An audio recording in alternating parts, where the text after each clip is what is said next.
In today's MTG box analysis, we're going to look at the set distribution versus the observed cards in this core set 2021 draft booster box.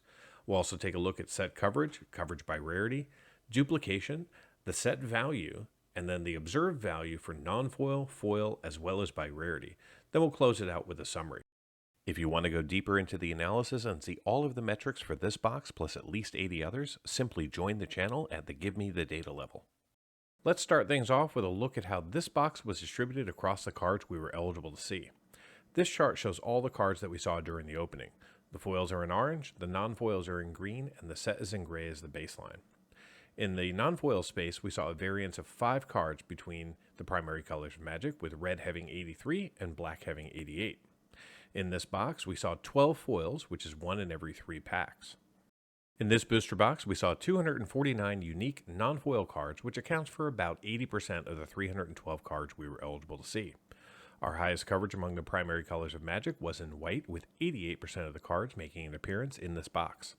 And in the foil space, again, we saw 12 foils in 36 packs, giving us 4% coverage of the 312 cards we could have pulled. And despite the low number of cards, the coverage of the categories that I track was pretty consistent, with representation in almost all of them. Pivoting to coverage by rarity, in this box we saw 100% of the commons and 96% of the uncommons in non-foil. We also saw 31 of the rares, giving us 53% coverage, and 5 of the mythics for 15% coverage.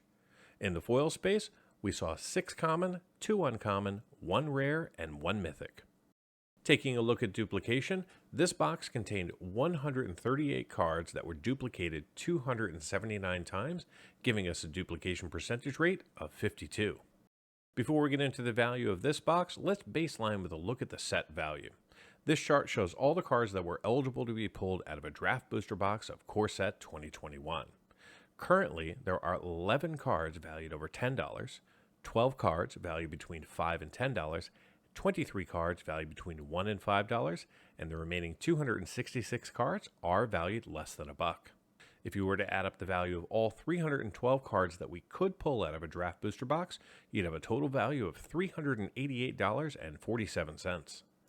Okay, now let's take a look at the value that we saw in this box, starting off in the non-foil space. This box contained 3 cards valued over $10, and luckily for Joshua, they were all in his 18 packs. First up, we saw the Azusa Lost But Seeking, valued at $10.68. Then we saw the Mangara the Diplomat, valued at $12.65. And finally, we saw the Terror of the Peaks, valued at $37.94. The box also featured 2 cards valued between $5 and $10, 13 cards valued between $1 and $5. The remaining 509 cards in the box are currently valued less than $1. Unfortunately, none of the foils in this box were hits. The most valuable foil in the box was a $1.04 Showcase Mountain. As with most Magic products, the majority of the value is going to come from the rares and mythics in the box. This chart shows you the value by rarity by dollar category for this box. As you can see, we had 2 mythics that were valued over $10 for a combined $50.59. However, we also had 4 additional mythics.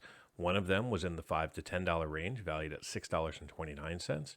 2 of them were in the $1 to $5 range, but only total $3.25. And then we had a single mythic valued less than $1. Feel free to pause the video if you want to dive into this data a little bit further. So how did this box perform? Well, I purchased this box from Card Kingdom for $149.99. However, I did use trade, and therefore it only cost me $116 worth of trade to come up with $150 worth of store credit.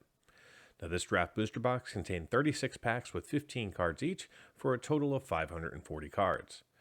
The 31 tokens in the box have a total value of $7.02. The 12 foils in the box have a market value of $3.72. And the 533 non-foils in the box were valued at $141.35. This brought the grand total up to $152.09, giving us a narrow gain of $2.10 and a return of 101% of the box price. For those of you interested in cards valued just over $2, the numbers look like this. In total, we saw 11 cards valued over $2 with a combined value of $89.55, which is 59% of the total value of the box. Thank you so much for watching. Until next time, do something amazing.